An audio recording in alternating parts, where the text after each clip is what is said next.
Franchise ক্রিকেটের জমকালো আয়োজন বাংলাদেশ প্রিমিয়ার লিগ বিপিএল এর পর্দা উঠছে আজ। মাঠের লড়াই শুরুর আগে মিউজিক ফেস্টে মাতোয়ারা হওয়ার পালা। জমজমাট এই আয়োজনের সব প্রস্তুতি শেষ করেছে বাংলাদেশ ক্রিকেট বোর্ড।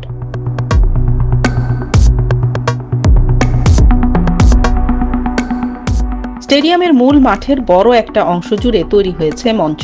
ভিআইপি টিকিটধারী দর্শকদের জন্য করা হয়েছে বিশেষ সারি। স্টেডিয়ামের প্রবেশ গেট থেকে শুরু করে মাঠ ও গ্যালারিতে লেগেছে রঙের ছোঁয়া।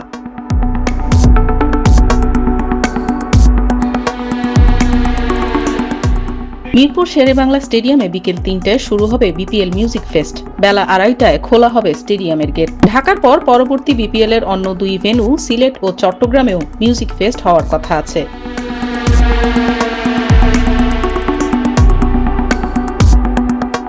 মিউজিক ফেস্টে পাকিস্তানি কিংবদন্তি সঙ্গীত শিল্পী রাহাত ফতেহ আলী খান সহ দেশের জনপ্রিয় শিল্পীরা মঞ্চ মাতাবেন। থাকছে মাইলস, অ্যাভয়েড রাফার মতো জনপ্রিয় ব্যান্ডের পরিবেশনা।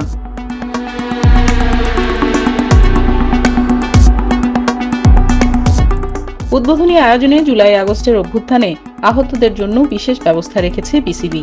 জোন 36 নামের এই জোনে ১০০টি আসন সংরক্ষিত থাকবে। রাত ৯টা পর্যন্ত চলবে মিউজিক ফেস্ট।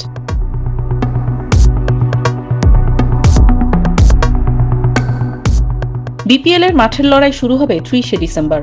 উদ্বোধনী ম্যাচে মাঠে নামবে ফরচুন বরিশাল ও দুর্বার রাজশাহী। বিপিএল এর একাদশ আসরে অংশ নিচ্ছে ৭টি দল।